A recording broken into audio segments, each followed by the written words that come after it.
I think one reason why I like Lassen is that it smells so nice. You can smell it as soon as you roll your window down, miles away. Ponderosa and the Jeffrey pine, the fir needles, just has this wonderful scent to it. And the Jeffrey pine in particular, like this baby here behind me, are absolutely fabulous. And I encourage anybody who's ever in California to take advantage of that underused sensory organ called their nose. These trees have beautiful bark. Comes off in puzzle pieces like this. And if you stick your nose right in a crack and smell it, some people say it smells like pineapple. For me, it smells like a Jeffrey pine. It's beautiful.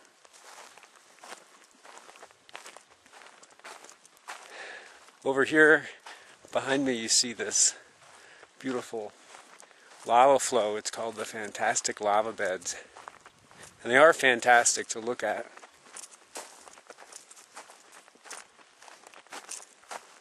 And right next to it is this absolutely beautiful pine forest. Leads up toward a fir forest higher up, and you can see the pine cones and the needles on the ground. A lot of evidence of fire scar cavities on the trees. It's really a beautiful place.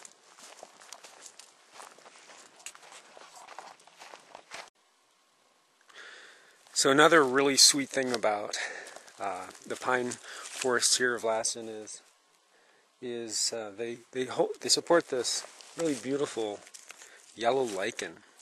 You can see it in the Sierra. Its genus is Letharia, and it comes from the root lethal, because in Europe a related species was used to taint meat to kill wolves. And supposedly the Native Americans here around Lassen used to grind it up into a paste and actually put it on their arrowheads before they hunted game. Pretty amazing stuff. Never eat it if you get hungry in the woods. Something else that's really neat about a pine forest are these, and I have what you could best describe as a pine cone fetish. This particular example here is a small Jeffrey pine. And there's two trees that grow here close to each other, Ponderosa and Jeffrey pine, and you can tell them apart in a lot of different ways.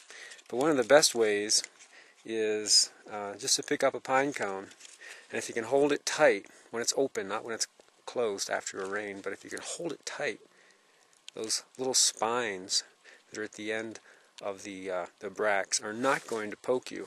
They're not going to hurt. If it's a Ponderosa, it will. They say Jeffreys are gentle and Ponderosas are prickly. Another interesting factoid. It's kind of cool. I don't know what it is. It's maybe 60 degrees. I've been on the coast, so for me anything above about 65 is way warm.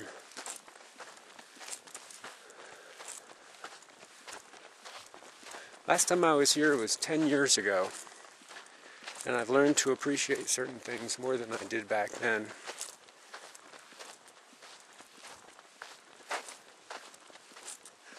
One thing you can say, though, is that these trees are old.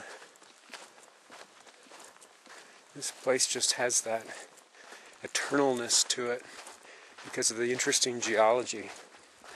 10 years ago when I was here last, I climbed Lassen Peak. I climbed Broke-Off, which is part of the original volcano that blasted out a long, long time ago. And I climbed the cinder cone here I'm headed toward. And cinder cone's not very high. It was built maybe in the mid-1650s from what they think. It's hard to know for sure, but it makes sense. And it's situated here on this old immigrants trail called the Nobles Trail. So in the late 1840s and 50s, I think it ended like in 1854, 5, 6. That's when the heavy use stopped. People took the Donner Pass for a while and didn't like the bones along the roadside, and so they explored a number of different routes to come to the gold fields in the north here, and this was one of them. These cinders are like kind of like a gritty sand, a coarse sand.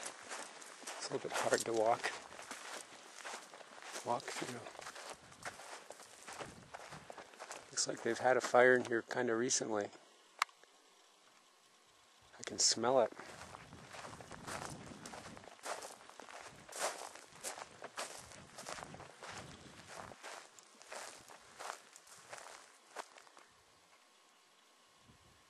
There she is. Cinder cone of Lassen Volcanic National Park. I'm going to climb to the top of it. I'm already thirsty. Hoping to climb Mount Shasta in 6 months, 7 months, and I don't think I'm in shape for it. Got to get rid of my desk job. Beautiful.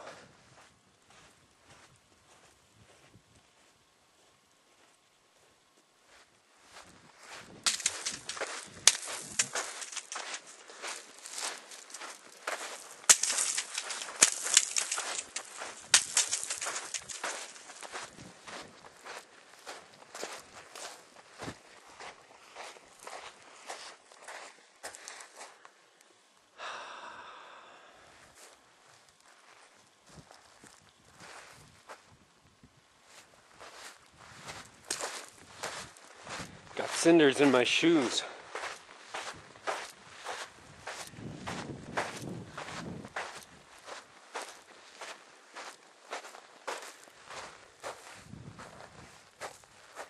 Top of cinder cone, bypass. Horses prohibited. Lucky me, I forgot my horse. You can see the well-worn path that's been created there. It's kind of unsightly. If everybody had a free-for-all, I think it would get pretty worn and pretty ugly in a hurry.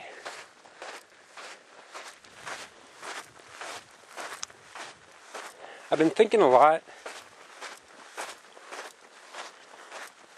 about what I'm going to miss most about California.